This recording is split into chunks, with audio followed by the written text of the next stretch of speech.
Hello viewers, আশা করি তোমরা সবাই অনেক ভালো আছো। তো আজ আমি তোমাদের জন্য 2025 সালে রিলিজ হওয়া নিউ মেডিকেল কে ড্রামা নিয়ে এসেছি। এই গল্পের মধ্যে আমরা এমন একজন ডাক্তারকে দেখতে পারবো যে নিজের রোগীদের বাঁচানোর জন্য সবকিছু করতে পারে। মূলত এই ড্রামার মধ্যে আমাদের মেডিকেল টিম রেস্কিউ টিমের ইম্পর্টেন্সটা বোঝানো হয়েছে। ড্রামাটির মধ্যে দুর্দান্ত কমেডি এরই সাথে দুর্দান্ত অ্যাডভেঞ্চারে ভর্তি। তাই আর বেশি ডিলে না করে ড্রামাটি শুরু করা যাক। গল্প শুরু হয় গল্পের প্রধান চরিত্র ডক্টর বেকে দেখানোর মাধ্যমে, যে নিজের বাইকে করে মরুভূমির রাস্তা দিয়ে কোনো একটা জায়গায় যাচ্ছিল। এরপর আমাদেরকে সিরিয়ার একটা শহরকে দেখানো হয় যেখানে আমেরিকানরা বোম দিয়ে অ্যাটাক করছিল আর গোটা এলাকা ধ্বংসস্তূপে পরিণত হচ্ছিল। আর শহরে উপস্থিত প্রত্যেকটা মানুষ নিজেদের প্রাণ বাঁচানোর জন্য চারিদিকে ছুটাছুটি করছিল। আর আমেরিকানরা হসপিটালের উপরেও বোম ফায়ার করছিল। আর গোটা শহরের মধ্যেই ধ্বংসলীলা চলছিল। কিন্তু ডক্টর বে বাইক চালিয়ে এই শহরের দিকেই আসছিল। তখনই একটা বোম ডক্টর বে এর বাইকের কাছে এসে পড়ে, যার কারণে ডক্টর বে নিজের বাইক নিয়ে ছিটকে পড়ে যায়। কিন্তু এরপরেও ডক্টর বে কোনোভাবে হসপিটালের মধ্যে চলে আসেন। এরপর আমাদেরকে কিছুদিন পরে সিন দেখানো হয় যেখানে নিউজের মাধ্যমে বলা হচ্ছিল যে অ্যাক্সিডেন্টের পর মানুষের মৃত্যুর সংখ্যা অনেক বেড়ে গিয়েছে। এরই সাথে নিউজে এটাও বলা হচ্ছিল যে বেশিরভাগ মানুষের মৃত্যুই সঠিক সময় ডাক্তার আর সঠিক চিকিৎসা না পাওয়ার কারণেই হয়েছে। এই সংবাদটা যখনই কোরিয়ার হেলথ মিনিস্টার জানতে পারেন, তখন তিনি সঙ্গে সঙ্গে কোরিয়ার সব বড় বড় হসপিটালের ডাইরেক্টরদের সাথে মিটিংয়ে বসেন। মিনিস্টার এখানে সবার প্রথমে সব ডাইরেক্টরদের তাদের হসপিটালের ট্রমা সেন্টারের ওপর নজর না রাখার কারণে কথা শোনান। আর ট্রমা সেন্টার হসপিটালের ওই সেকশনকে বলা হয় যেখানে ইমার্জেন্সি রোগীদের চিকিৎসা করা হয়। এরপর মিনিস্টার শহরের সবথেকে সুনামধন্য হসপিটালের ডাইরেক্টর, যার নাম চই, তাকে অনেক কথা শোনান। আর তাকে বলেন যে আমি তোমার হসপিটালের ট্রমা সেন্টার যেন ভালোভাবে কাজ করে তার জন্য 10 বিলিয়ন ইউয়ানের ফান্ডিং করেছিলাম। এরপরেও আপনি কিভাবে এত বেশি বেপরোয়া হতে পারেন? এখানে ডাইরেক্টর চই বলেন যে আমাদের হসপিটালে ট্রমা ইউনিট হ্যান্ডেল করার মতো যোগ্য একজনই মাত্র ডাক্তার ছিলেন, যে অতিরিক্ত কাজ করার কারণে অসুস্থ হয়ে গিয়েছে। আর আমরা এখন তার মতো যোগ্য আর কোনো ডাক্তারই খুঁজে পাচ্ছি না যে ট্রমা ইউনিট সামলাবে, আর তার জায়গা কেউ নিতেও পারবে না। তখন মিনিস্টার তাকে বলেন যে আমি এমন একজনকে জানি যে তার মতোই কাজ করতে পারবে, আর আমি তাকে অনেক দূর থেকে আনিয়েছি। এরপর সিন ডক্টর বেয়ের দিকে চলে আসে যে হ্যাংকক ইউনিভার্সিটিতে এসেছিল। আর ডক্টর বে যে হসপিটালের মধ্যে এসে বসেছিল সেটা ডাইরেক্টর চইয়েরই ছিল। আর ডক্টর বে সিরিয়া থেকে ডিরেক্ট হসপিটালেই চলে এসেছিলেন।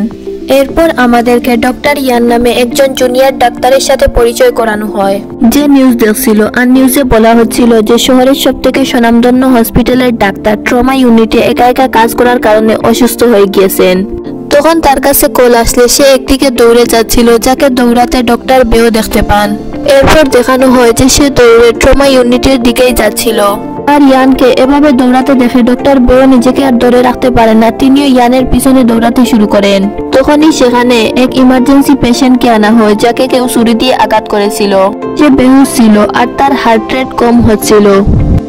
ইয়ান স্টেথোস্কোপ লাগালে জানতে পারে যে পেশেন্টের পেডিকার্ডিয়ামে রক্ত জমে গিয়েছে। আর পেশেন্টের পেডিকার্ডিয়ামে রক্ত জমার কারণেই তার হার্টে চাপ পড়ছিল। এগুলো পর্যবেক্ষণ করে ইয়ান নার্সদেরকে কোনো এক হার্ট সার্জনকে ডাকার জন্য বলছিল, কিন্তু নার্স বলে সব কার্ডিওলজিস্ট বাকি সব পেশেন্টদের সার্জারির জন্য আরো 2 ঘন্টা পর্যন্ত ব্যস্ত থাকবে। তখন ইয়ান চিন্তা করে যে কেননা আমি হার্ট পাংচার করে দেই। কিন্তু এখানে সে চিন্তায় পড়ে যায় যে তার প্রথমে কি করা উচিত। প্রথমে কি তার সিটি স্ক্যান করে শরীর গভীরতা পর্যবেক্ষণ করা উচিত, নাকি প্রথমে তার হার্ট পাংচার করা উচিত? তখনই ডক্টর বে এসে পেশেন্টের শরীর থেকে ছুরি বের করে নেন। এরপর সে ইয়ানের হাত থেকে সিরিঞ্জ নিয়ে নিজে থেকেই হার্ট পাংচার করা শুরু করেন, যেই কারণে পেশেন্টের বিপি নর্মাল হওয়া শুরু করে। এখানে ডক্টর বের কনফিডেন্স দেখে ইয়ান প্রশ্ন করে যে আপনি কি কোনো মুভি সিনেমা দেখে এসেছেন নাকি? যেটা শুনে ডক্টর বে বলেন যে তুমি ইমার্জেন্সি ডাক্তার আর তোমাকে দিয়ে সিরফিসেন্স ও ঠিকমতো হয় না। যার কথা শুনে ইয়ান বলে যে আমি কোনো ইমার্জেন্সি ডাক্তার নই, আমি তো পাইলসের ডাক্তার। কিন্তু ট্রমা ইউনিটের মধ্যে ডাক্তার ছিলেন না, তাই আমাকে পাঠানো হয়েছে। এটা শুনে ডক্টর বে বলেন যে কমিটি শো হচ্ছে নাকি পাইলসের ডাক্তারকে ইমার্জেন্সিতে পাঠানো হয়েছে তাও রোগী দেখার জন্য। এরপর ডক্টর বে বলেন যে আমার নাম ডক্টর বে, আমি ট্রমা ইউনিটের নতুন ইনচার্জ আর ইমার্জেন্সি সার্জন। আর এখন থেকে আমি তোমাকে এনএস বলেই ডাকবো। এরপর ডক্টর বেয়ানকে বলেন যে এনএস, তোমাকে কি কেউ বলেনি যে যখন কোনো রোগীকে ইমার্জেন্সিতে আনা হয় তখন প্রথমে তার কন্ডিশন পর্যবেক্ষণ করতে হয়, আর এটাও জানতে হয় যে ওই রোগীর অ্যাক্সিডেন্ট কিভাবে হয়েছে। আর আমি এখানে আসার সময় এই ব্যক্তির সাথে আসা লোকগুলোর কাছ থেকে শুনতে পেরেছি যে এই ব্যক্তিকে যেই আঘাত করেছে সে তাকে ভাঙা ছুরি দিয়ে আঘাত করেছিল, তাই আমি এখানে এসে এই ব্যক্তির শরীর থেকে ছুরি বের করেছি, আর তুমি তোমার চিন্তার মধ্যেই রয়ে গেলে। এরপর ডক্টর বে বলেন যে পেশেন্টের এখনো জ্ঞান ফিরেনি, মানে এখানে অন্য একটা ইস্যু রয়েছে। তখনই পেশেন্টের শরীর থেকে রক্ত ঝর্ণার মতো বের হতে শুরু করে। এরপর ডক্টর বে বলেন যে অ্যানেস্থেসিস্টকে ডাকো আর সার্জারির ব্যবস্থা করো।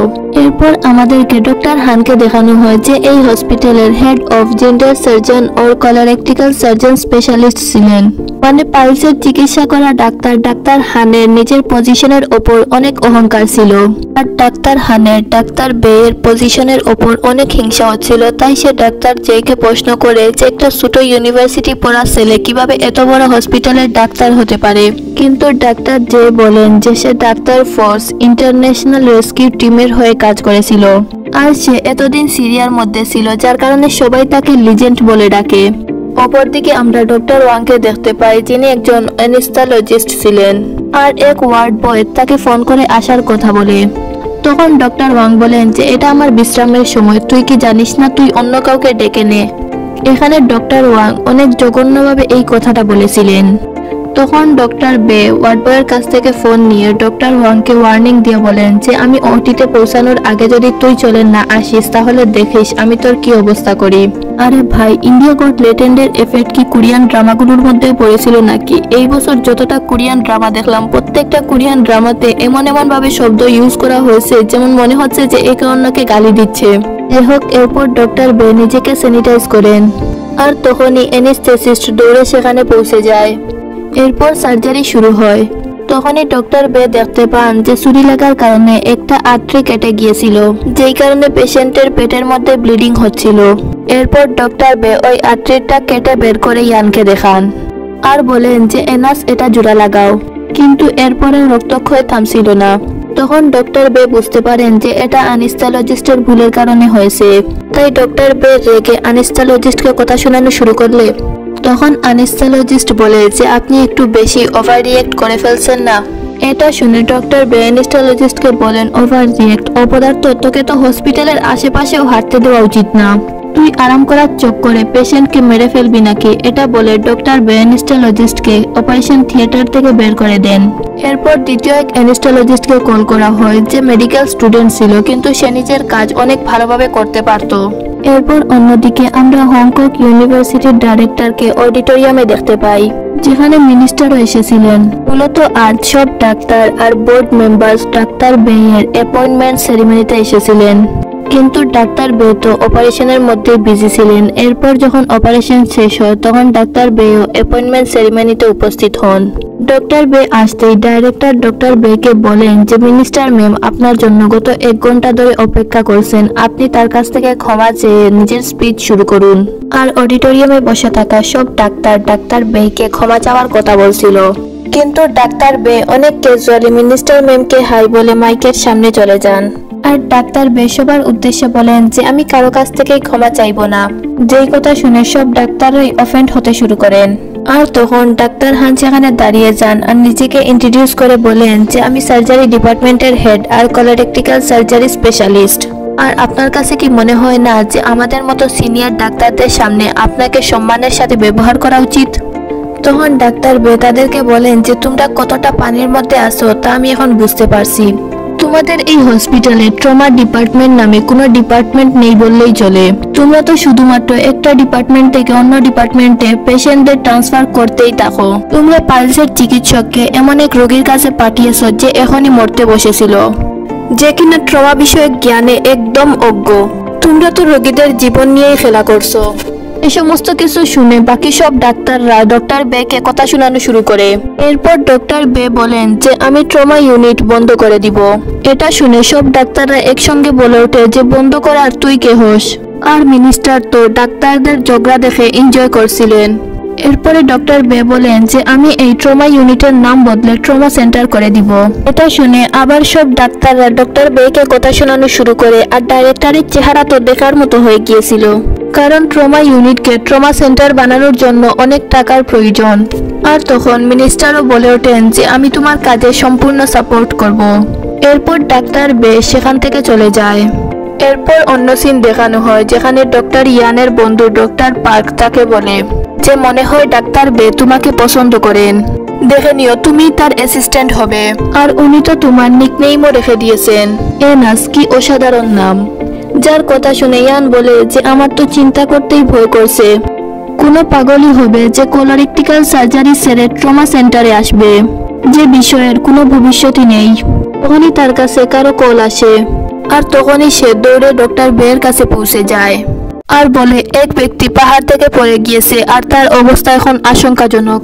যার কথা শুনে ডাক্তার বে অনেক ক্যাজুয়াল ভাবে তাকে বলেন যে যাও তুমি হেলিকপ্টারের ব্যবস্থা করো, আর আমি ওই ছুরির আঘাতওয়ালা ব্যক্তিকে দেখে আসি। এরপর ডাক্তার বে আইসিইউ রুমে ওই রোগীর সাথে দেখা করার জন্য যান। তখনই জুন নামে এক নার্স ডাক্তার বেকে সেখান থেকে তাড়ানো শুরু করে, কারণ সে ডাক্তার বেকে চিনত না। আর তখনই নার্স জুন ডাক্তার বের হাতে ট্যাটু দেখে মনে করে যে ডাক্তার বে হয়তো কোনো মাফিয়া বস, আর সেই ওই রোগীকে আঘাত করেছে, আর এখন হয়তো সে তাকে মেরে ফেলার জন্য এসেছে, আর সে হয়তো এই হসপিটালের ওপরেও অ্যাটাক করবে। আর এই জন্য সে গ্যাংস্টার গ্যাংস্টার বলে শাউট করতে শুরু করে আর ডাক্তার বেকে তাড়ানো শুরু করে। তখনই সেখানে ইয়ান চলে আসলে জুন জানতে পারে যে সে সত্যিই একজন ডাক্তার। এরপরে সে ডাক্তার বের কাছে ক্ষমা চায়, কিন্তু ডাক্তার বে তার নাম গ্যাংস্টার রেখে দেন। তখনই হেলিকপ্টার সেখানে চলে আসে। এরপর ডাক্তার বে আর ইয়ান হেলিকপ্টারের পিছনে দৌড়ানো শুরু করে, কিন্তু ইয়ান উচ্চতায় অনেক বেশি ভয় পেত, তাই সে বলে যে আমি যাব না। কিন্তু ডাক্তার বে জোর করে নিজের সাথে ইয়ানকে নিয়ে যান। এরপর হেলিকপ্টারে উঠার পর ডাক্তার বে ইয়ানের অবস্থা দেখে তাকে বলেন যে এনাস, রোগীর প্রাণ বেশি বিপদে নাকি তোমার। তখনই পাইলট বলে ওঠে যে সামনে আবহাওয়া অনেক খারাপ, বাতাসের কারণে আমরা সামনে যেতে পারবো না। যার পরে ডাক্তার বে নিজে হেলিকপ্টার উড়ানোর জন্য বসে পড়েন আর হেলিকপ্টারকে অনেক নিচে নিয়ে আসেন। আর ডাক্তার বের এমন ট্যালেন্ট দেখে পাইলটও অবাক হয়ে যায়। কিন্তু ডাক্তার বে এখানেই থেমে যাননি, তিনি ইয়ানকে নিজের কাঁধে উঠিয়ে রশি বেঁধে নিচে নেমে যান। বেচারা ইয়ান নানা করতেই থাকে। এরপর সে কান্না বান্না করে কোনোভাবে রোগীর কাছে পৌঁছে যায়। এরপর ডাক্তার ইয়ান আর ডাক্তার বে রোগীকে চেক করে বুঝতে পারেন যে পেশেন্ট পাহাড় থেকে পড়ার কারণে সে ভালোভাবেই আঘাত পেয়েছে, আর তার ফুসফুসের মধ্যে বাতাস প্রবেশ করার কারণে সে অজ্ঞান হয়ে গিয়েছে। ডাক্তার বে সিরিঞ্জের মাধ্যমে তার ফুসফুস থেকে বাতাস বের করে দেন, যার কারণে ওই রোগীর হার্ট বিট করতে শুরু করে, কিন্তু তারপরেও সে জ্ঞানে ফিরেনি। এটা দেখে ডাক্তার বে বলেন যে তার ব্রেন হেমরেজ হয়েছে, আমাদের ইন্টারক্রেনিয়াল প্যাসেজ বের করতে হবে। এরপরে ইয়ান বলে যে আমাদের তাড়াতাড়ি তার ডিকন্ট্রেসেল করতে হবে। এরপরে তারা ওই রোগীকে হাসপাতালে নেওয়ার জন্য হেলিকপ্টারে তুলে, কিন্তু ডাক্তার বে বলেন যে হাসপাতালে পৌঁছতে পৌঁছতে এই রোগী মারা যাবে, এই জন্য আমাদের হেলিকপ্টারের মধ্যেই অপারেশন শুরু করতে হবে। এগুলো দেখে রেস্কিউ লিডার এন্তো পেরেশান হয়ে যায়, আর ইয়ান বেচারা তো আগে থেকেই পেরেশান ছিল। আর সে ডাক্তার বেকে প্রশ্ন করে যে হেলিকপ্টারে কি এই সমস্ত কিছু করা সঠিক হবে। একথা শুনে ডাক্তার বে বলেন যে চিন্তা করো না, আমি 70-এর থেকে বেশি জায়গাতে এ সমস্ত কিছু করেছি। তখনই আমাদেরকে আফগানিস্তানের সিন দেখানো হয়, যেখানে ডাক্তারদের গাড়ির উপরে টেররিস্টরা গুলি চালাচ্ছিল, কিন্তু এমন পরিস্থিতিতেও ওই ডাক্তাররা এক সেনাবাহিনী অফিসারের অপারেশন করছিল। সিন আবার প্রেজেন্টে শিফট হয়, যেখানে ডাক্তার বে ওই পাহাড় থেকে পড়া রোগীর অপারেশন করছিলেন, কিন্তু ব্রেইনের ট্রিটমেন্ট করার জন্য মাথা যে ফুটো করতে হয় তার জন্য তাদের কাছে ড্রিল ছিল না। তার জন্য ডাক্তার বে হাতুড়ি দিয়ে তার মাথা ফুটো করে তার ব্রেইন থেকে ইন্টারক্রামিয়াল রিলিজ করে দেন। অপরদিকে নার্স জু স্ট্রেচার নিয়ে রোগী আসার জন্য অপেক্ষা করছিল। যখনই রোগীকে নিয়ে আসা হয় তারা রোগীকে নিয়ে অপারেশন রুমের দিকে যেতে শুরু করে, কিন্তু অ্যানেস্থেসিস্ট আসার জন্য মানা করছিল কারণ তার শিফট শেষ হয়ে গিয়েছিল। যেটা শুনে ডাক্তার বে নার্স জুনকে বলেন যে যে স্টুডেন্ট সকালে এসেছিল তাকেই ডেকে নাও, কিন্তু নার্স জুন ডাক্তার বেকে বলেন যে সে এখনো 4th ইয়ারে আর এটা তার আয়ত্তের বাইরে। কিন্তু এরপরেও ডাক্তার বে জুনিয়র ডাক্তার পার্ককে কল করলে সে মানা করে দেয় আর বলে যে আমি স্টাডি করছি তাই আমি আসতে পারবো না। এরপর নার্স জুন ফোন নিয়ে নেন আর ডক্টর পার্ককে অনেক সুইটলি আসার কথা বলেন, যার কথায় পার্ক রাজি হয়ে যায়। এরপরে ডাক্তার বে আর ইয়ান মিলে ওই পেশেন্টের বাকি সার্জারি করেন। অপরদিকে ডাক্তার হান জুনিয়র ডাইরেক্টর জে এর কাছে যায় আর বলে ওই লোকটা পাগল হয়ে গিয়েছে, প্রথম দিনই হেলিকপ্টার আনিয়ে নিয়েছে আর সে নিজের সাথে আমার ফেভারিট স্টুডেন্টকেও নিয়ে গিয়েছে। সে আমার স্টুডেন্ট, সে তাকে চুরি করতে পারে না, তুমি কিছু করো। এরপর ডাইরেক্টর জে হেড অফ ডাইরেক্টর চইয়ের কাছে যান আর তাকে বলে যে ডাক্তার বে রুগী দেখার জন্য টাকা পানির মতো বের করছেন, এভাবে করতে থাকলে আমাদের তো পকেট খালি হয়ে যাবে। তখন হেড ডাইরেক্টর চই বলে যে আমি কিছু করতে পারবো না, কারণ তাকে হেলথ মিনিস্ট্রি নিজে অ্যাপয়েন্ট করেছে। এরপর তারা দুজনে মিলে ডাক্তার বেকে বের করার জন্য প্ল্যান করতে শুরু করে। অপরদিকে ডক্টর বে অনেক নিখুঁতভাবে বিন্দাস তরিকায় রোগীর অপারেশন করছিলেন।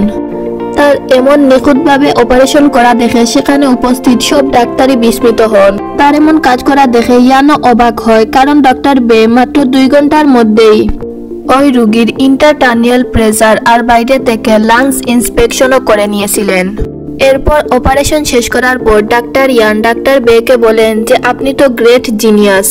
কিন্তু ডাক্তার বে ডাক্তার ইয়ানকে বলেন যে এনাস, তুমি কলোরেক্টাল সার্জারি ছেড়ে ক্রমা সেন্টারের মধ্যে ফিলোস সার্জন হয়ে যাও, তুমি আমার কাছ থেকে শেখার সুযোগ পাবে, আমি তো গ্রেট, তাই না? কিন্তু এখানে ইয়ান ডাক্তার বেকে বলে যে আমি এই কথা আমার অ্যাডভাইজারকে জিজ্ঞাসা করে বলবো। এরপর ডাক্তার বে ডাক্তার হানের কাছে চলে যান, কারণ সে ইয়ানের প্রফেসর আর আইডল ছিলেন। এরপর ডাক্তার বে ডাক্তার হানকে বলেন যে আপনি ইয়ানকে আমার ট্রমা ইউনিটে ট্রান্সফার করিয়ে দেন। এখানে আমি তোমাদের কাছে এক্সপ্লেন করছি যে ট্রমা ইউনিট বা ট্রমা সেকশনটা কি। ট্রমা ইউনিট বা ট্রমা সেকশন হসপিটালের এমন একটা সেকশনকে বলে যেখানে ইমার্জেন্সি রোগীদের চিকিৎসা করা হবে। অর্থাৎ এখানে এমন রোগীদের চিকিৎসা করা হবে বা অপারেশন করা হবে যাদের এখনো আইডেন্টিফাই করা হয়নি, আর তাদের চিকিৎসা না দিলেই তারা মারা যাবে। আর ডক্টর ইয়ান যেহেতু এ বিষয়ে অনেক বেশি সিরিয়াস এবং মানুষকে বাঁচানোর জন্য তিনি আপ্রাণ চেষ্টা করেন, তাই ডাক্তার বে চাচ্ছেন যে নিজের সাথে ডাক্তার ইয়ানকে কাজ করাবেন।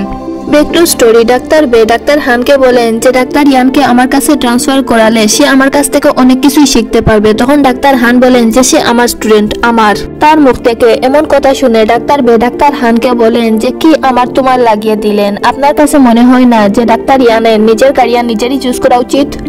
তখন ডাক্তার হান ডাক্তার বেকে বলেন যে আপনার কাছে কেন মনে হয় যে আমি তার ক্যারিয়ার চুজ করে দিচ্ছি? সে নিজের ক্যারিয়ার নিজেই চুজ করেছে আর সেই আমাকে নিজের আইডল মনে করে। এই কথা শুনে ডাক্তার বে ডাক্তার হানকে বলেন যে তাহলে ঠিক আছে, আজ 3টার সময় 3 জনে মিলে মিটিং করব, এরপর সে সিদ্ধান্ত নিবে যে সে কার সাথে কাজ করবে। অপরদিকে ডাক্তার ইয়ান তার এক বন্ধু ডাক্তার কাইকে বলে যে ডাক্তার বে আমাকে ট্রমা ইউনিট সার্জারি ডিপার্টমেন্টে কাজ করার অফার দিয়েছেন। তখন তার সেই বন্ধু তাকে বলে যে ভাই, তোর কাছে কি মনে হয়, তুই কি ডাক্তার বে এর মতো নিজের কাজের জন্য যে কোনো কিছু করতে পারবি? প্রতিদিন হেলিকপ্টার থেকে দড়ি বেয়ে নিচে লাফ মারতে পারবি? যার পরে সে ডাক্তার বেকে টেক্সট করে বলে যে আমি আমার জীবন কলোরেক্টাল সার্জারির জন্য উৎসর্গ করে দিয়েছি। এরপরে ডাক্তার বে নার্স জুয়ের কাছে যান আর তাকে প্রশ্ন করেন যে গ্যাংস্টার, তুমি ওই অ্যানেস্থেসিস্টকে কিভাবে রাজি করালে? আসলে আমিও একজনের মন জয় করতে চাই। ডাক্তার বের কথা শুনে নার্স জুন বলেন যে আপনি যার মন জয় করতে চান, ট্রমা ইউনিটের প্রত্যেকটা নার্সই তার মন জয় করতে চায়। নার্স জুন বলে যে সে অনেক নরম হৃদয়ের মানুষ, আপনার তার সাথে অনেক কথা বলা উচিত আর অনেক কষ্টে ভরা কাহিনী শোনানো উচিত।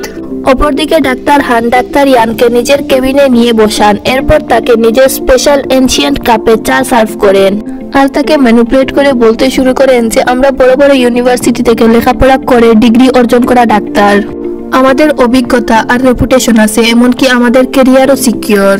কিন্তু তুমি যদি ডাক্তার বের সাথে কাজ করতে শুরু করো তাহলে তোমার রেপুটেশন আর ক্যারিয়ার দুটোই হারিয়ে ফেলবে। এখানে ডাক্তার হান ডাক্তার ইয়ানকে নিজের ওই এনশিয়েন্ট কাপটা গিফট করার কথা বলেন আর তাকে বলেন যে এই কাপটা আমার মেন্টর আমাকে গিফট করে বলেছিলেন যে তুমি যখন তোমার সবথেকে যোগ্য স্টুডেন্টকে খুঁজে পাবে তখন তুমি তাকে তা গিফট করবে, আর আজ আমি তাকে খুঁজে পেয়েছি।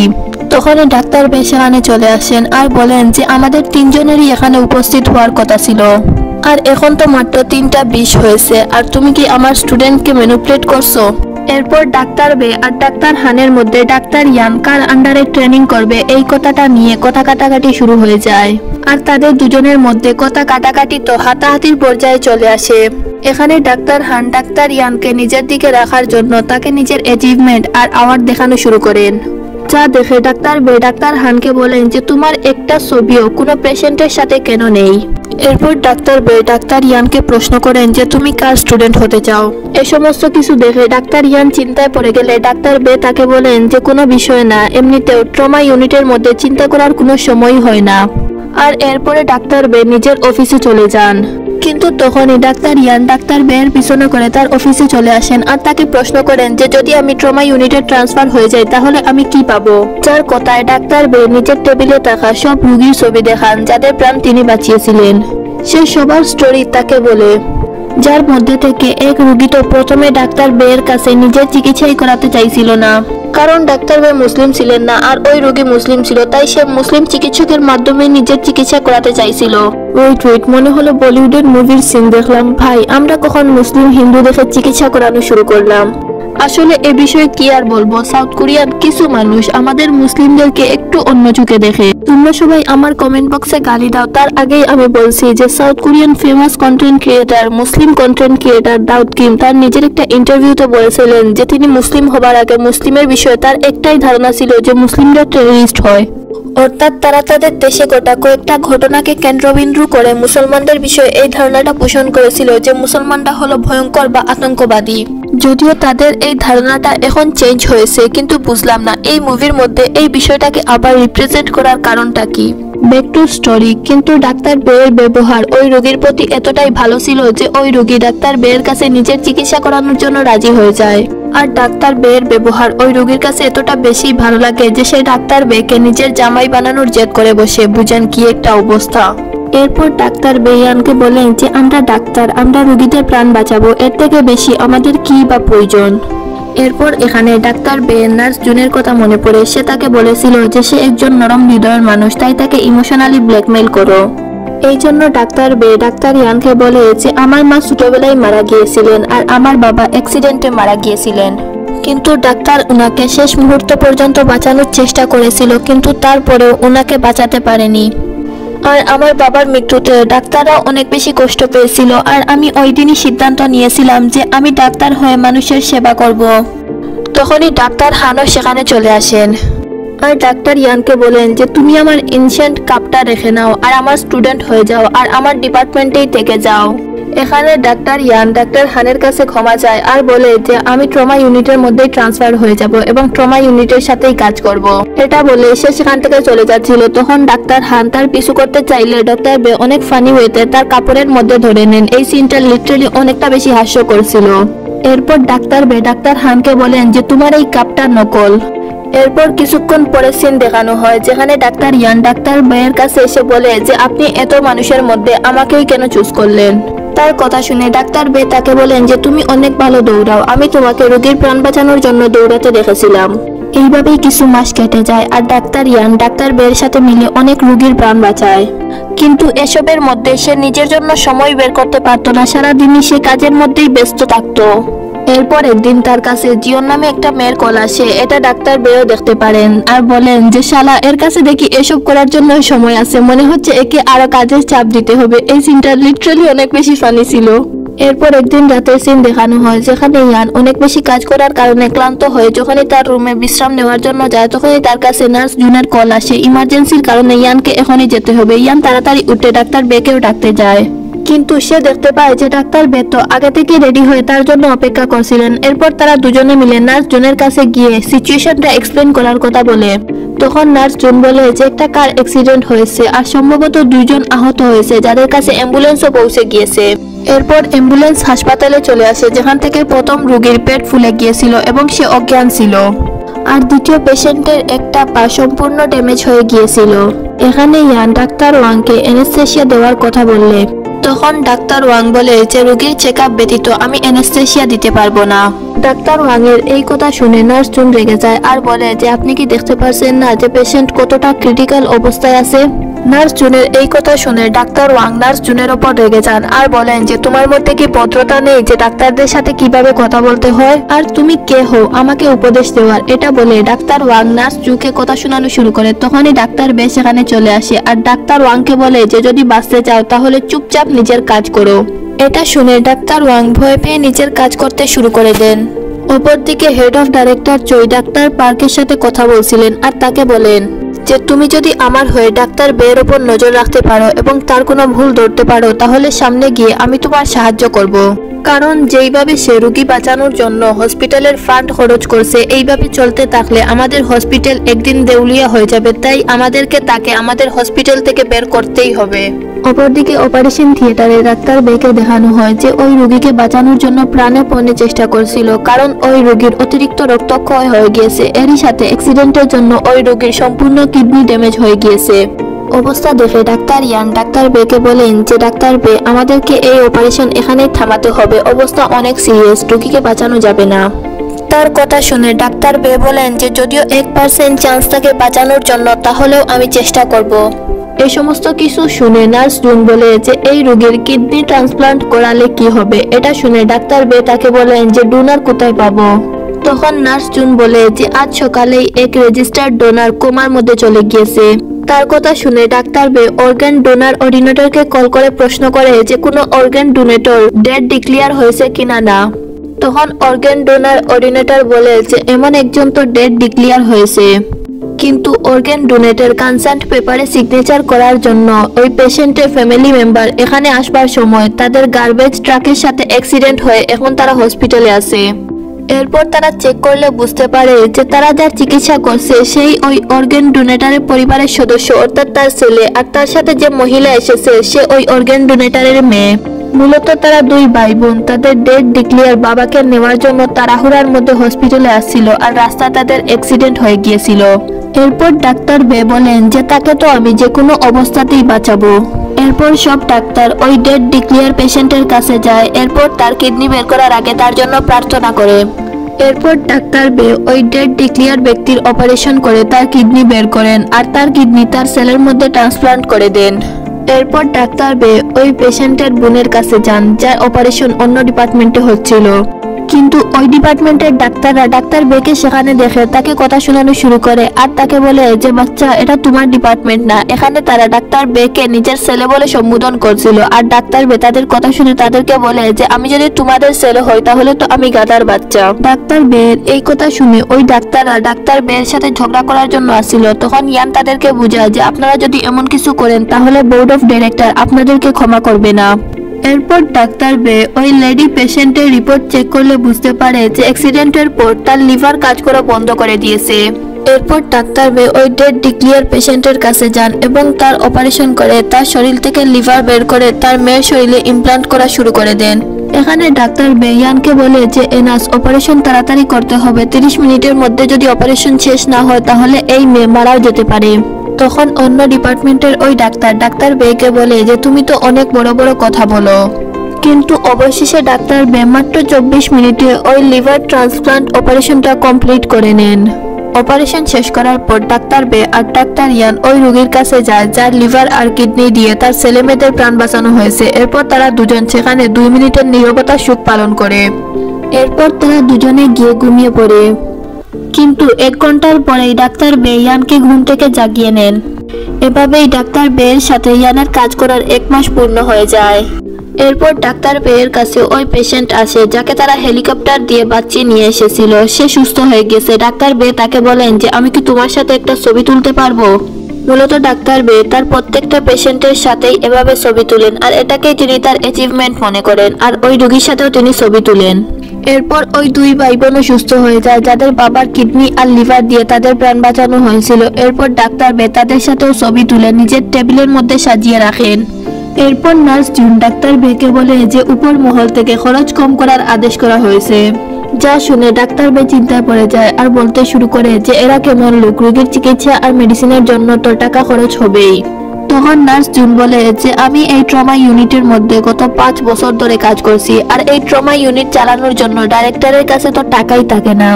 তখনই ডাক্তার হান সেখানে আসেন আর ডাক্তার বেকে নিয়ে ডাইরেক্টর জে এর কাছে যান, যেখানে ডাইরেক্টর জে ডাক্তার বেকে একটা মিটিং এ না আসার কারণে কথা শুনান। এরপর ডাইরেক্টর ডাক্তার বেকে বলেন যে আপনি আসার পর ট্রমা ইউনিটের উপর 300 মিলিয়নের মতো খরচ হয়েছে, এভাবে হতে থাকলে কিভাবে চলবে। কিন্তু এখানে ডাক্তার বে বলেন যে মিনিস্টার আমাদের ট্রমা ইউনিটে খরচ করার জন্য 10 বিলিয়ন ইউয়ান দিয়েছিলেন, আর সেই টাকা ট্রমা ইউনিটে খরচ না করে নিজেদের পকেটে ঢুকালে তো তা ফ্রড হলো, তাই না। এরপর ডাক্তার বে তাদেরকে বলেন যে আমি তোমাদের মতো ফ্রিতে রুটি খাওয়ার জন্য এখানে আসিনি, আমি ট্রমা ইউনিটের ডাক্তার, আমার অনেক কাজ আছে, এটা বলে সেখান থেকে চলে যান। আর ডাক্তার বে চলে যাওয়ার সময় তো ডাক্তার হান এই বলতেই থেকে যান।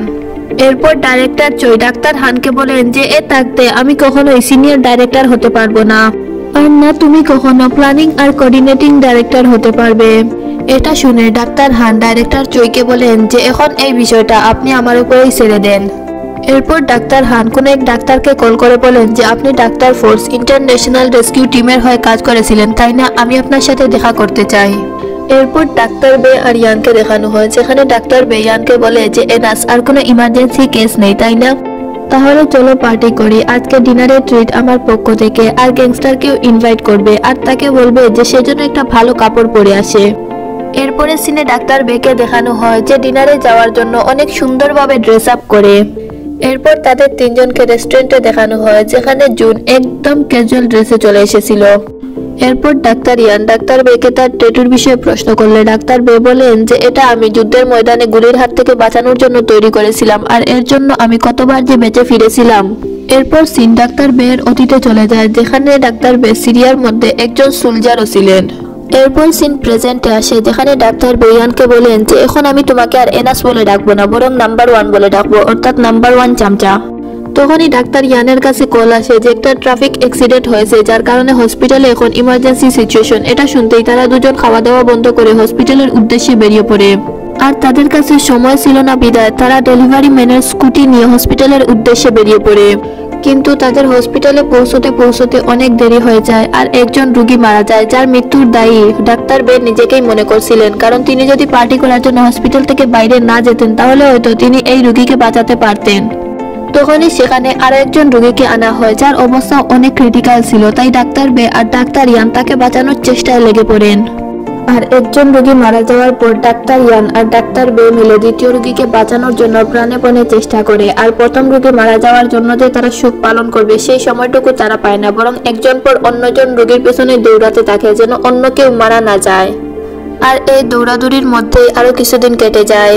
এরপর একদিন ডাক্তার বে যখন গোসল করছিলেন তখন ইয়ানের ফোনে জিহুন নামে একটা মেয়ের কল আসে, যেটা দেখে ডাক্তার বে মনে মনে বলছিলেন যে এই শালা এত খালি টাইম কোথা থেকে পায়, মনে হচ্ছে এর কাজের প্রেশার আরো বাড়িয়ে দিতে হবে। এরপর সিন বাজেট মিটিং এ দেখানো হয়, যেখানে ডাক্তার হান আর জুনিয়র ডাইরেক্টর জেই একসাথে দাঁড়িয়েছিল। এরপর ডাক্তার হান ডাইরেক্টর জেইকে বলে যে আমি ডাক্তার বের বিষয়ে কিছু ইনফরমেশন জানতে পেরেছি, যার মাধ্যমে আজ এই মিটিং এর মধ্যে আমরা তার উড়তে থাকার ডানা কেটে ফেলবো। এরপর ডাক্তার বেকে দেখানো হয় যে মিটিং রুমের বাইরে দাঁড়িয়ে ডাক্তারদেরকে দেখে মনে মনে বলছিল যে এই হসপিটালে ডাক্তারদের থেকে বেশি তো ডিপার্টমেন্টের হেড। এরপর কিছুক্ষণের মধ্যেই ডাইরেক্টর চই সেখানে আসেন আর মিটিং আরম্ভ হয়। এরপর ডাইরেক্টর যেই সামনে আসে আর ওই ডিপার্টমেন্টগুলোর নাম নেয় যেগুলো এই মাসে সব থেকে বেশি টাকা ইনকাম করে হসপিটালকে দিয়েছে। সব ডাক্তাররা এটা শুনে হাততালি দিচ্ছিল। অপরদিকে আমরা ডাক্তার বেকে দেখতে পাই, যার চেহারার মধ্যে পরিষ্কার বিরক্তির ভাব দেখা যাচ্ছিল, অর্থাৎ তার এই মিটিং এর মধ্যে কোনো ইন্টারেস্টই নেই। এরপর নার্স জুন ডাক্তার ইয়ানকে বলে যে আমি পার্টির দিন রাতে ডাক্তার হানকে হোটেল রুমে এক মহিলার সাথে যেতে দেখেছিলাম। তখনই ডাক্তার ইয়ানের কাছে কল আসে যে একটা ট্রাফিক অ্যাক্সিডেন্ট হয়েছে। এরপর আবার মিটিং রুমের সিন দেখানো হয়, যেখানে ডাক্তার বে যখন জানতে পারেন যে সব থেকে বেশি লস ট্রমা ইউনিটে করেছে, তারপরে ডাক্তার বের কোনো কিছুই যায় আসে না। আর ডাক্তার বের কাছে এ বিষয়ে এক্সপ্লেনেশন চাইলে ডাক্তার বে এখানে 10 বিলিয়ন ইউয়ানের প্রসঙ্গ তুলেন, যেটা মিনিস্টার ট্রমা ইউনিটে খরচ করার জন্য ইনভেস্টমেন্ট করেছিলেন। এটা শুনে ডাইরেক্টর ডাক্তার বেকে বলেন যে ওই 10 বিলিয়ন ইউয়ান থেকে 9 বিলিয়ন ইউয়ানের শুধুমাত্র ইকুইপমেন্টই হসপিটালের জন্য কিনা হবে। ডাইরেক্টর জের এই সিদ্ধান্ত শুনে ডাক্তার বে সবার সামনে হাসতে শুরু করেন আর বলতে শুরু করেন যে যদি সব টাকাই তোমরা এমনিতেই উড়িয়ে দাও তাহলে পেশেন্টের উপর কি খরচ করা হবে। আর তখনই হসপিটালে ট্রাফিক অ্যাক্সিডেন্টওয়ালা রোগীকে আনা হয়, যে অন্য কেউ নয় বরং জিয়ন ছিল, যাকে দেখে ইয়ান কিছুক্ষণ পর্যন্ত শকে ছিল। যার পরে সে নার্স জুনকে ডাক্তার বেকে কল করার জন্য বলে। অপরদিকে ডাক্তার হানকে দেখানো হয় যে ডাক্তার বের ব্যবহারের কারণে কিছু বলতেই যাচ্ছিল। তখনই ডাক্তার বে আর ডাক্তার হানের কাছে ইমার্জেন্সি থেকে কল আসে। কল আসার সাথে সাথেই ডাক্তার বে উঠে সেখান থেকে চলে যাচ্ছিল। অপরদিকে ডাক্তার হান জানতে পারেন যে তার মেয়ে জিয়নের অ্যাক্সিডেন্ট হয়ে গিয়েছে। এটা শুনতেই ডাক্তার হান কান্না করে ডাক্তার বের কাছে গিয়ে প্রথমে তার মেয়ের প্রাণ বাঁচানোর জন্য বলে। যার কথা শুনে ডাক্তার বে বলে যে আমি এই কাজ করার জন্যই যাচ্ছি। এরপরে সিন ডাক্তার ইয়ানের কাছে আসে, যে জিয়নকে বাঁচানোর জন্য তাকে সিপিআর দিচ্ছিল। এরপর ডাক্তার বে ইয়ানের কাছে এসে একসাথে কাজ করার কথা বলে। অপরদিকে নার্স জুন বাইরে গিয়ে ডাক্তার হানকে শান্ত করায়। এখানে ডাক্তার হান নিজের মেয়ের জন্য অনেক বেশি চিন্তা করছিলেন। আর অপরদিকে ডাক্তার বে জিহনকে শক দেন, যার কারণে তার হার্টবিট নর্মাল হয়ে যায়। এরপর সে তার সার্জারির ব্যবস্থা করে। কিন্তু যখন ডাক্তার হান নার্স জুনের কাছ থেকে জানতে পারে যে রোগীর হার্ট ফ্র্যাকচার হয়ে গিয়েছে, তখন সে ডাক্তার বেকে এই সার্জারি করা থেকে থামানোর চেষ্টা করে। কারণ ডাক্তার বে একজন ট্রমা সার্জন ছিলেন আর এই মুহূর্তে কোনো কার্ডিওলজিস্টও অ্যাভেলেবল ছিল না। আর সে নিজের মেয়ের জীবন ঝুঁকিতেও ফেলতে চাইছিল না। আর তাই সে নিজের কার্ডিওলজিস্ট বন্ধু জেইয়ের কাছে কল দেয়। এটা দেখে ডাক্তার বে পেশেন্টের অপারেশনের পুরো রেসপন্সিবিলিটি নিজের উপর নিয়ে নেন। এরপর ডাক্তার হানকে নিজের ইমোশন কন্ট্রোল করার কথা বলে ইয়ানের সাথে মিলে তাকে অপারেশন রুম থেকে বাইরে বের করে দেন। এরপর সার্জারি শুরু করা হয়। তখনই অপারেশন রুমের বাইরে ডাক্তার জেমিন আসেন, যিনি এক কার্ডিওভাস্কুলার স্পেশালিস্ট ছিলেন। যার রিকোয়েস্টের কারণে নার্স জুন অপারেশন রুমের দরজা খুলে দেয়। আর ডাক্তার জেমিন আর ডাক্তার হান ভিতরে চলে আসেন। কিন্তু নিজের মেয়ের হার্টের ভিতর থেকে ইন্টারনাল ব্লিডিং দেখে ডাক্তার হান অজ্ঞানী হয়ে যান। পরে ডাক্তার বে সার্জারি গ্লাভস দিয়ে টেম্পোরারি ব্লিডিং বন্ধ করেন, যার পরে তার প্রি কার্ডিয়া রিসেপ্ট করেন। এখানে ডাক্তার বের স্কিল দেখে উপস্থিত সব ডাক্তাররাই বিস্মিত হয়ে যান। আর অপারেশন শেষ করার পর অবশেষে ডাক্তার বে সার্জিক্যাল গ্লাভস বের করে দেন। এটা দেখে ডাক্তার ইয়ান তো চিন্তায় পড়ে যান আর মনে মনে বলতে শুরু করেন যে সার্জারি কি এই পদ্ধতিতেও করা যায়।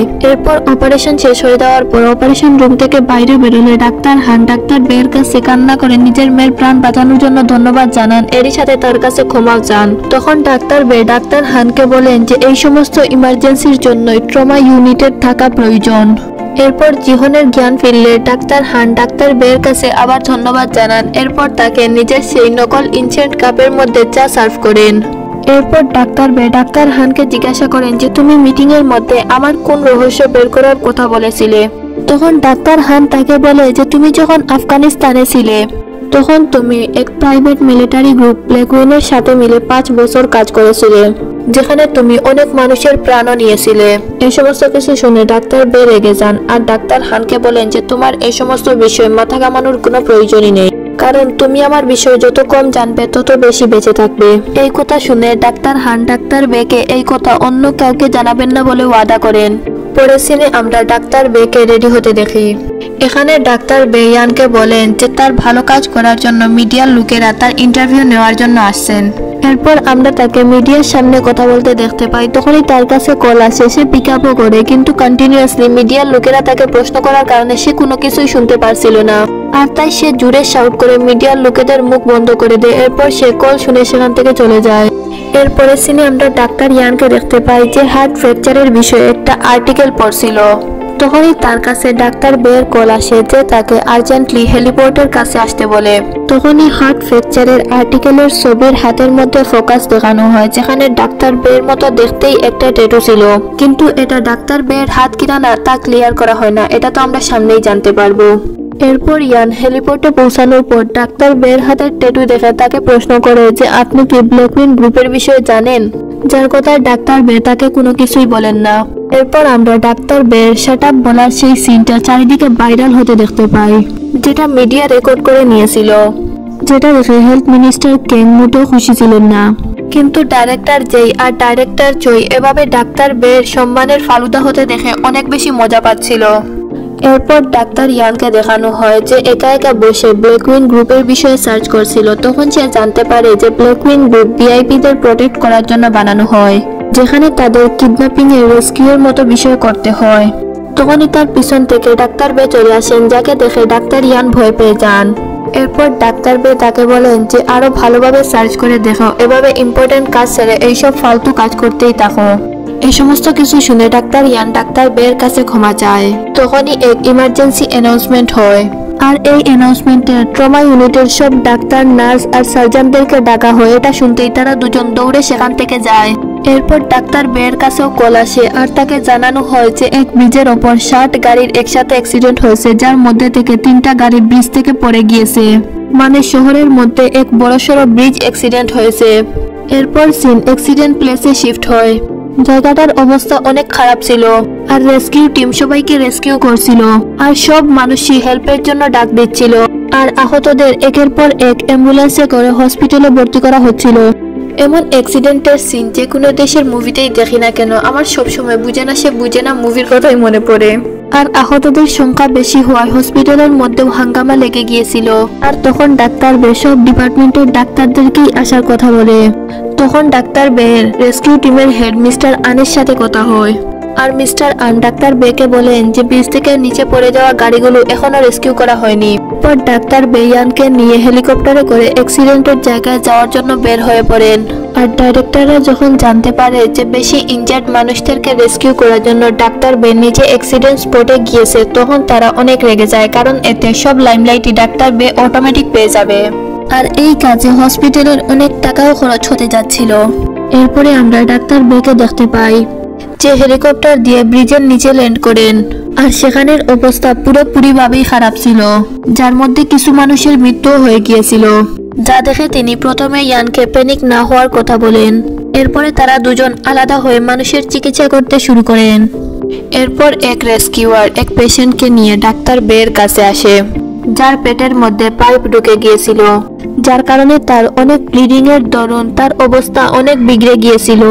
এখানে ডাক্তার বে ইয়ানকে ওই রোগীকে হসপিটালে নিয়ে তার অপারেশন পারফর্ম করার কথা বলেন। এরপরে ইয়ান ওই রোগীকে নিয়ে হসপিটালে পৌঁছে যায়, কিন্তু ওটির বাইরে সে সার্জারি করার জন্য অনেক বেশি নার্ভাস ছিল, কারণ সে একাই এই সার্জারিকে লিড করছিল। পরে সে ডাক্তার বের কথা মনে করে সাহস নিয়ে সার্জারি করা শুরু করে। এরপর সিন আবার অ্যাক্সিডেন্ট স্পটে চলে আসে, যেখানে ডাক্তার বে ওপেন ফ্র্যাকচারওয়ালা মানুষদেরকে পেইন কিলার দিয়ে হসপিটালে পাঠিয়ে দিচ্ছিলেন। এরপর ডাক্তার বের কাছে এক পেশেন্ট আসে যে একটা ছোট বাচ্চা ছিল, যার অনেক বেশি ব্লিডিং হচ্ছিল। তখনই ওই ছোট বাচ্চার বোন যে নিজেও অনেক বেশি আহত ছিল, সে ডাক্তার বেকে তার ভাইকে বাঁচানোর কথা বলে। তখন সে এই পেশেন্টকে হসপিটালে পাঠানোর কথা বলে, কারণ সে কাউকে মরতে দিতে চাইছিল না। পরে ডাক্তার বে ডাক্তার হানকে কল করে তাকে সাহায্য করার কথা বলেন, কিন্তু ডাক্তার বে তাকে মানা করে দেন। আর তখনই ডাক্তার হানের মেয়ে ডাক্তার হানকে পিছন থেকে বলে ওঠে যে বাবা তোমাকে স্কেলপারের সাথে অনেক কুল দেখায়। এটা শুনতেই সে ডাক্তার বেকে সাহায্য করার জন্য চলে যান আর ফ্র্যাকচারের সার্জারির জন্য সে এক অর্থোপেডিক সার্জনকেও নিয়ে যান। আর ইমার্জেন্সি কলের কারণে জুনিয়র ডাক্তার পার্ক অ্যানেস্থেসিস্ট হিসাবে অপারেশন করার জন্য রাজি হয়ে যান। এরপর আমরা ডাক্তার বেকে হসপিটালে দেখতে পাই, যে ওই 4 নম্বর রোগীর অপারেশন করে, যেখানে ডাক্তার হানও উপস্থিত ছিলেন। এখানে ডাক্তার হানের অবস্থা তো ফেটে চার হয়ে যাচ্ছিল, কারণ পাইলসের চিকিৎসক প্রথমবারের মতো ট্রমা ইউনিটে সার্জারি করছিল। এরপর সিন হসপিটালের বাইরে চলে আসে, যেখানে রিপোর্টাররা ডাক্তার বের বিষয়েই কথা বলছিল। অপরদিকে অপারেশন রুমে ডাক্তার বে ডাক্তার হানকে সার্জারি স্পিড বাড়ানোর কথা বলেন, কারণ এই পেশেন্ট এক ক্যান্সারের রোগী ছিল, যার কারণে তার লিম্ফ্যাটিক লিক করছিল, যার কারণে তার হার্ট রেট বেড়েই চলেছিল আর বিপি অনেক তাড়াতাড়ি ড্রপ হচ্ছিল, যার কারণে ডাক্তার পার্ক তাকে 5 mg বিটা ব্লক দেয়, যার কারণে পেশেন্টকে বাঁচানোর জন্য কিছু সময় মিলে। পরে ডাক্তার বে পেশেন্টের এটার্নাল গ্ল্যান্ড বের করার সিদ্ধান্ত নেন। ডাক্তার হান ডাক্তার বে করতেই থাকেন আর ডাক্তার বে এটার্নাল গ্ল্যান্ড বের করে দেন, যার পরে বিপি স্টেবল হয়ে যায়। এরপর সে পুরো দায়িত্ব ডাক্তার হানের কাছে দিয়ে ইয়ানের কাছে চলে যান, কিন্তু ডাক্তার ইয়ান অনেক বেশি স্লো অপারেশন করছিল, যার কারণে ডাক্তার বে রেগে যান। এরপর ডাক্তার বে দ্রুত সেই পেশেন্টের ডিসেকশন করে ইয়ানের ওপর দায়িত্ব ছেড়ে দ্বিতীয় ওয়ার্ডে চলে যান, যেখানে ডাক্তার জুন ওপেন ফ্র্যাকচারওয়ালা পেশেন্টের ট্রিটমেন্ট করছিলেন, কিন্তু পেশেন্টের স্যাচুরেশন লেভেল অনেক কম ছিল। এখানে ডাক্তার জন বলে গিয়েছিলেন যে হাড় ভাঙার কারণে পালমোনারি আর্টারি ব্লক হয়ে যায়, যার কারণে পেশেন্টের কার্ডিয়াক অ্যারেস্ট আসে, কিন্তু ডাক্তার জন সেখানেও সিচুয়েশন সামলিয়ে নেন। এরপর ডাক্তার বে ডাক্তার জনকে বলেন যে এরপরে সার্জারি করার সময় নিজের বুদ্ধিকে ঘাস চড়ানোর জন্য নিয়ে যেও না। এটা বলে সে ওয়ার্ড থেকে বাইরে চলে আসে। আর অপর দিকে ডাক্তার ইয়ানেরও সার্জারি কমপ্লিট হয়ে গিয়েছিল, এজন্য তারা দুইজন হসপিটালের বাইরে যায়, যেখানে রিপোর্টাররা তাদের জন্য অপেক্ষা করছিল। এখানে ডাক্তার বে নিজের টিমমেটসদের স্পেশালভাবে ধন্যবাদ জানিয়ে বলেন যে তারা সবাই আপ্রাণ চেষ্টা ও পরিশ্রম করেছে। আর এখানে সুযোগের সৎ ব্যবহার করে ডাক্তার বে মিডিয়ার সামনে অ্যানাউন্সমেন্ট করেন যে হসপিটাল অনেক তাড়াতাড়ি ট্রমা ইউনিটের জন্য ফুল টাইম সার্জারি স্পেশালিস্ট আর মেডিকেল স্টাফ ইনক্লুড করবে। আর এটা শুনে ইয়ান হতভম্ব হয়ে যায়। তখন ডাক্তার বেয়ানকে নিজের মুখ বন্ধ করে একটা ভালো পোজ দেওয়ার কথা বলেন। অন্যদিকে এই সমস্ত কিছু নিউজে দেখে ডাইরেক্টর জয়ফুল ছিলেন, কারণ মিডিয়ার সবাই ডাক্তার বেতেই শুধুমাত্র বাহবা দিচ্ছিল। পরের সিনে ডাক্তার বে, ডাক্তার ইয়ান আর নার্স জুন যখন বসে লাঞ্চ করছিল। এরপর নার্স জুন যখন চলে যায় তখন ডাক্তার বে ইয়ানকে নাম্বার 1 বলে সম্বোধন করে বলেন যে আমাদের যে পাবলিসিটি হচ্ছে তাতে আমাদেরই ফায়দা রয়েছে, যেমন তারা যত মানুষের প্রাণ বাঁচাবে তত মানুষের সাপোর্টও পাবে এবং বাজেটও। এরপর আমরা ডাক্তার বেকে ডাইরেক্টর জয়ের অফিসে বেশি বাজেটের কনসার্টে স্ট্যাম্প মারানো অবস্থায় দেখতে পাই। যার পরে ডাইরেক্টর জয় ডাক্তার বেকে বলেন যে এখন কি তোমার হৃদয় শীতল হয়েছে? পরে ডাক্তার বে বলেন যে এখন কোথায়, এখনো তো বাকি আছে। এরপর সে মিনিস্টারকে কল দিয়ে ডাইরেক্টরকে ফোন ধরিয়ে দেয়, যেখানে মিনিস্টার ডাইরেক্টর চৈকে হসপিটাল স্টাফ ইনক্রিজ করার কথা বলে দেয়, যেগুলো শুনে ডাইরেক্টরের বিপি বেড়ে যায়। কিন্তু তার কাছে এই কথা না শোনার কোনো দ্বিতীয় অপশনও ছিল না, যার কারণে সে নিজের রাগ জুনিয়র ডাইরেক্টরের ওপর বের করেন। যার কথা শুনে জুনিয়র ডাইরেক্টর ডাক্তার বের ওপর নিজের রাগ নাকের ওপর রেখে ডাক্তার হানের সাথে দেখা করেন। কিন্তু যখন ডাক্তার বে ডাক্তার হানের মেয়ের প্রাণ বাঁচিয়েছিলেন তখন থেকেই ডাক্তার হান ডাক্তার বের সাপোর্টে চলে গিয়েছেন। এটা দেখে জুনিয়র ডাইরেক্টর যেই মনে মনে বলছিলেন যে কি দুমুখী সাপ লোকটা। এর কিছুক্ষণের মধ্যেই হসপিটালে এক ইমার্জেন্সি পেশেন্ট আনা হয়, যাকে ওয়ার্ডে শিফট করা হয়। যার পর ডাক্তার বেয়ানের সাথে মিলে অল্প কাটবি পারফর্ম করেন। এরপর আমরা ডাইরেক্টর জেকে লুকিয়ে ন্যাশনাল ফায়ার এজেন্সির ফায়ার কমিশনারের সাথে তার ওয়ার্ডে দেখা করা অবস্থায় দেখতে পাই, যে এই হসপিটালেই ভর্তি ছিল, কিন্তু ডাক্তার হান তাকে সেখানে যেতে দেখতে পায়, যার কারণে সে তাদের গোয়েন্দাগিরি শুরু করে দেয়। এরপর সিন ফায়ার ডিপার্টমেন্টে শিফট হয়, যেখানে মিস্টার আন ট্রান্সফার লেটার পান, যার কারণে তার মন খারাপ হয়, কারণ আজ পর্যন্ত সব ইমার্জেন্সিতে রেস্কিউ টিম, অ্যাম্বুলেন্স আর হেলিকপ্টার ওনার কারণে এক কলেই হ্যাংকক ইউনিভার্সিটিতে পৌঁছে যেত। পরে আমরা ডাক্তার বেকে দেখতে পাই, যার সার্জারি এখন শেষ হয়ে গিয়েছিল। তখন ইয়ান এসে তাকে বলে যে গতকাল সুন মাউন্টেন থেকে একজন ব্যক্তি পড়ে গিয়েছিল, যার কারণে তার গভীর ইনজুরি হয়েছে। এটা শুনে ডাক্তার বে নার্স জুনকে ওয়ার রেডি করার জন্য বলেন। এরপর এখানে তিনি জানতে পারেন যে এখনো হেলিকপ্টার ওই ব্যক্তিকে রেস্কিউ করার জন্য যায়নি। তখন ইয়ান তাকে বলে যে মিস্টার আনের ট্রান্সফার হয়ে গিয়েছে। এরপর ডাক্তার বে নিজের রেস্কিউ ডিপার্টমেন্টে কল দিয়ে তাদেরকে হেলিকপ্টার পাঠানোর জন্য বললে। তার কথা শুনে রেস্কিউ ডিপার্টমেন্টের নতুন হেড তাকে বলে যে হেলিকপ্টার তোর বাপের নয়, যে শুধু একটা কলেই ডেকে নিবি। আর সে তাদেরকে অফলাইনে প্রথমে রিকোয়েস্ট পাঠানোর জন্য বলে।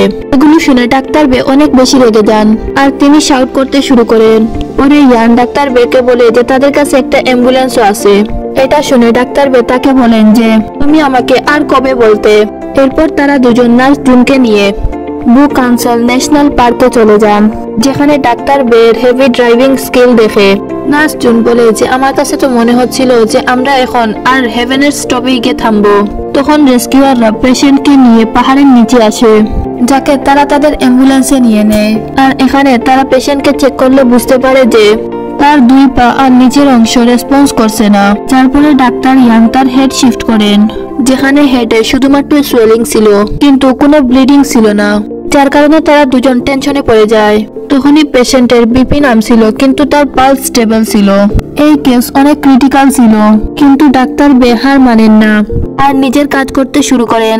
এখানে সে চলতে গাড়ির মধ্যে পেশেন্টের মাথার মধ্যে একটা হোল করেন, কিন্তু ইয়ান রেস্কিউ টিমের কাছ থেকে সঠিক সময় হেলিকপ্টার না পাওয়ার কারণে এখনো রাগে ফুঁসছিল, যা দেখে ডাক্তার বে তাকে সেন্সে আসার জন্য বলেন। যার পরে তারা তাড়াতাড়ি হসপিটালে পৌঁছায়, যেখানে নিউরোলজিস্ট ডাক্তার জুং আগে থেকে তাদের জন্য অপেক্ষা করছিলেন। দেন তারা সবাই ওয়ারে যায়। পরে পেশেন্টের ব্রেন ফাংশন ডিক্রিজ হওয়ার কারণে তারা মনিটর ব্যতীত কিছু করতেও পারছিল না। পরে এই কথা যখন পেশেন্টের রিলেটিভ জানতে পারে তখন সে অনেক কান্না করে, যেখানে ডাক্তার বেও ভেঙে পড়েছিলেন, কারণ তিনি পেশেন্টকে বাঁচানোর জন্য চলতি গাড়ির মধ্যেই তার হেড হোল করেছিলেন। এরপরে ডাক্তার হান যখন এ বিষয়ে জানতে পারে তখন সে আননোন নাম্বার থেকে ডাক্তার বেকে কল করে জানায় যে হেলিকপ্টার সময় মতো না পৌঁছানোর জন্য ডাইরেক্টর জেই এর হাত আছে, কিন্তু ডাক্তার বে তার আওয়াজ চিনে নেন। তখন ডাক্তার হান ডাক্তার বেকে এই কথা রহস্য রাখার জন্যই বলেন। এরপর ডাক্তার বে সুজা ডাইরেক্টর জেই এর কাছে যান আর তাকে সবার সামনে গালি দিয়ে তাকে তুলে আছাড় মেরে দেন। আর তাকে বলেন যে সে যদি উঠার চেষ্টাও করে তবে তাকে দ্বিতীয়বার উঠার মতো রাখবে না।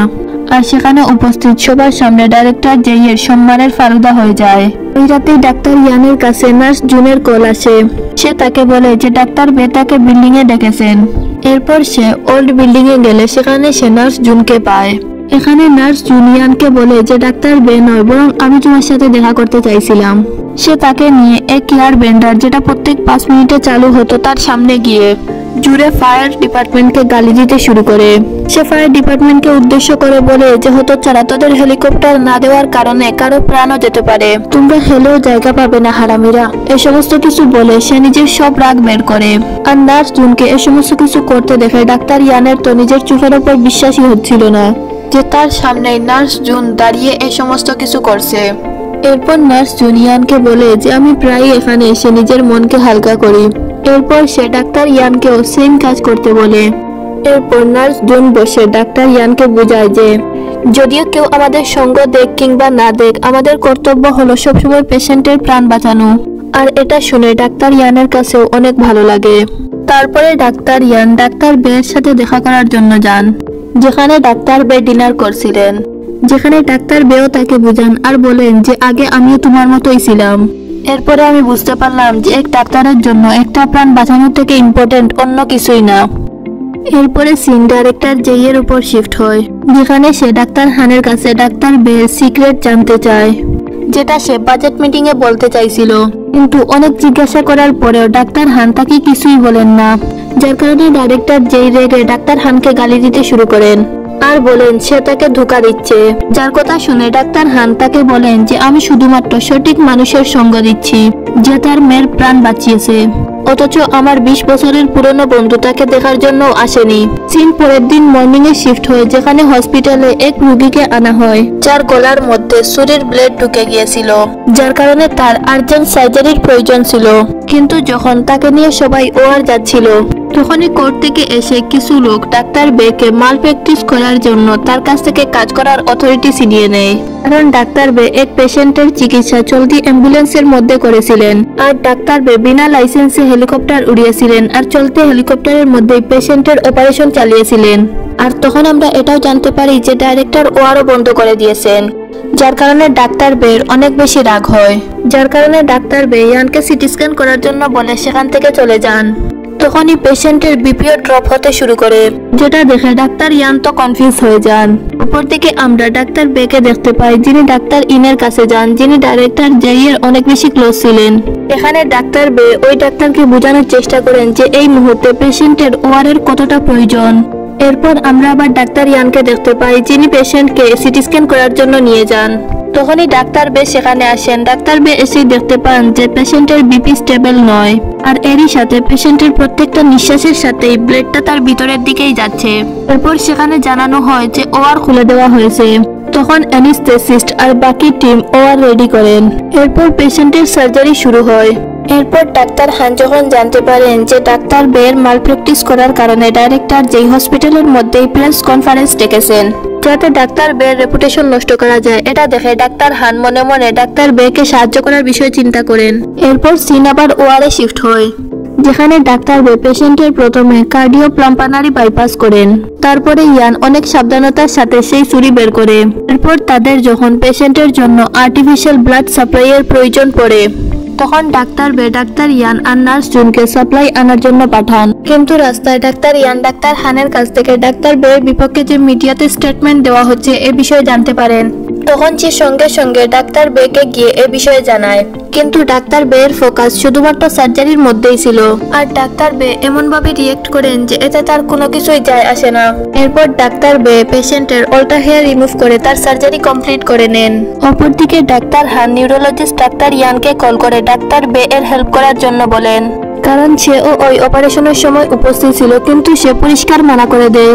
অপরদিকে প্রেস কনফারেন্স শুরু হওয়ার পরে ডাইরেক্টর যেই ডাক্তার বের সব ভুল ধরে ধরে সবার সামনে উপস্থাপন করছিলেন, তখনই ডাক্তার বে জুন আর ইয়ানের সাথে সেখানে উপস্থিত হন। আর সবার সামনে দাঁড়িয়ে ডাক্তার বে বলতে শুরু করেন যে পেশেন্টের কাছে সঠিক সময়ে হেলিকপ্টার না পৌঁছানোর কারণে অ্যাম্বুলেন্সে করে তাকে হসপিটালে আনার সময় তার অবস্থা অনেক বেশি ক্রিটিক্যাল হয়ে গিয়েছিল, আর সেই জন্য মারা না যায় তাই আমি অ্যাম্বুলেন্সের মধ্যেই তার অপারেশন করতে শুরু করি।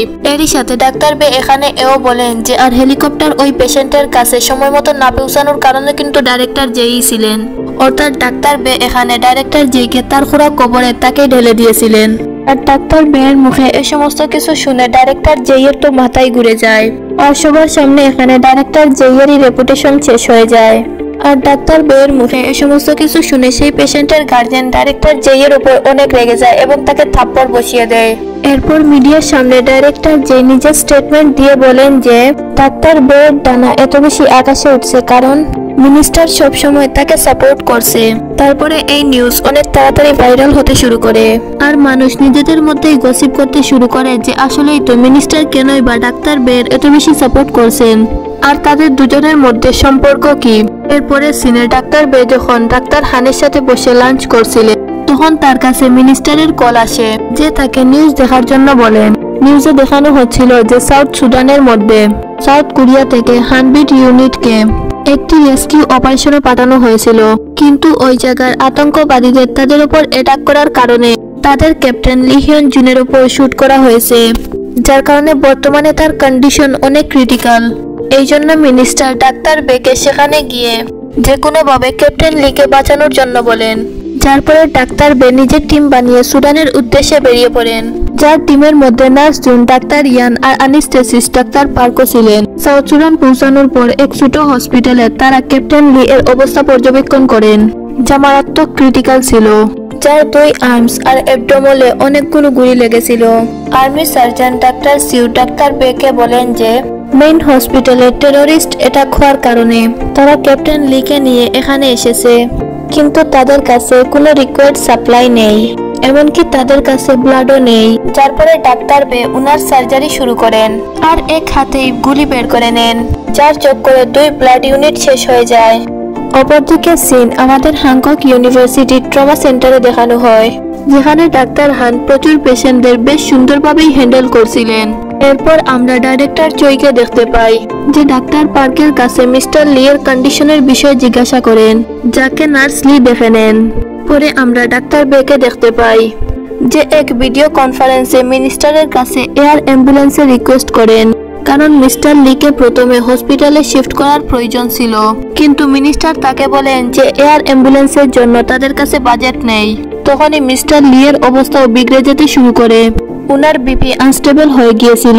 এটা দেখে নার্স জুন মিস্টার লিকে নিজের ব্লাড দেন, কিন্তু এখনো মিস্টার লি এর বেঁচে যাওয়া দুষ্কর ছিল।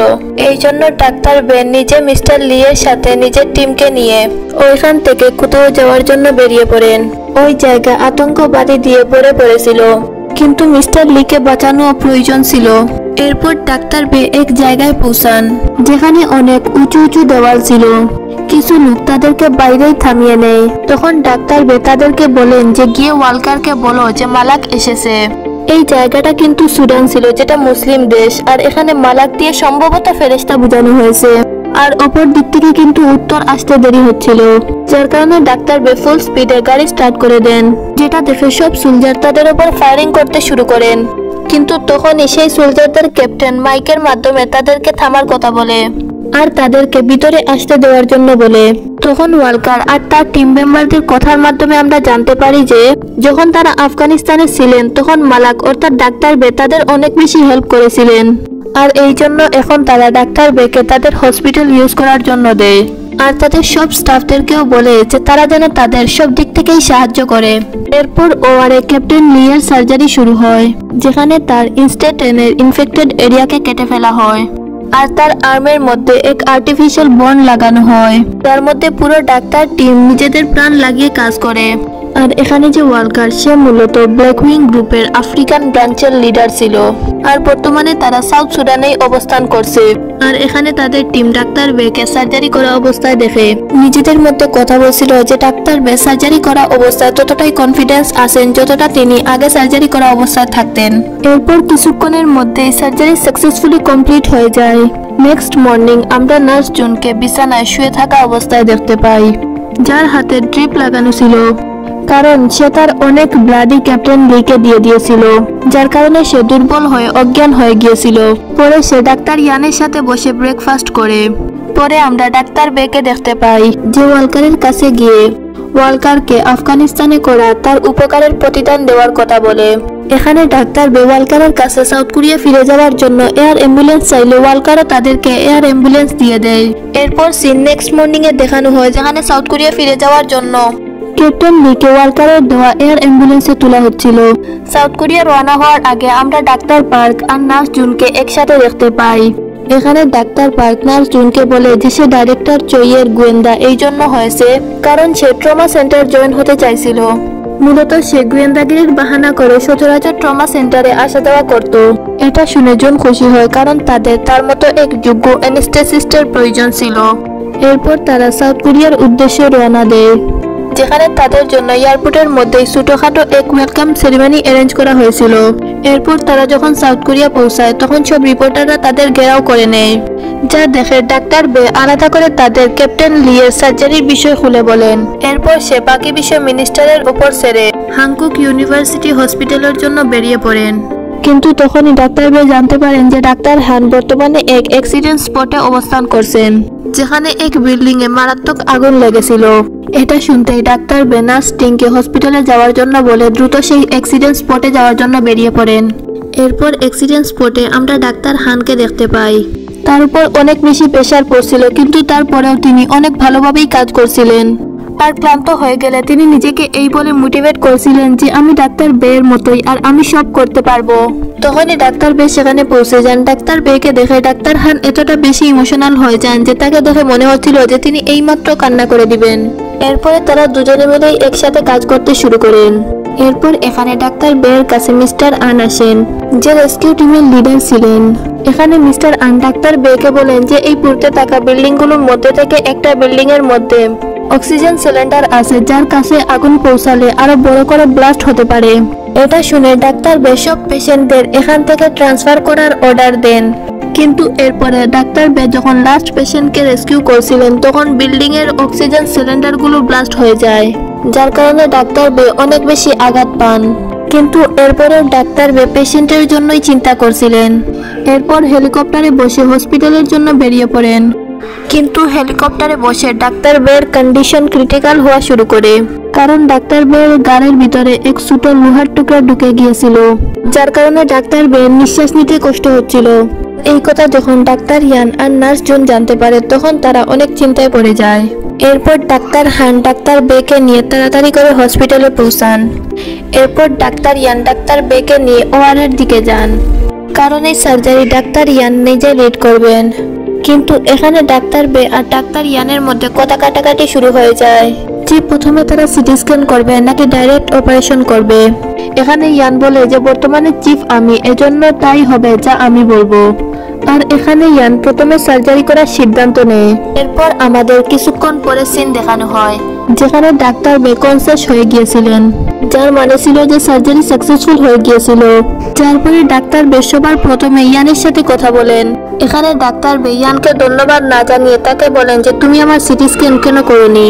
এটা শুনে ডাক্তার ইয়ান ডাক্তার বেকে বলে যে সে যদি গোল্ডেন আওয়ার মিস করে দিত তাহলে ডাক্তার বে এর কিডনি ড্যামেজ হওয়ার সম্ভাবনা বেশি ছিল।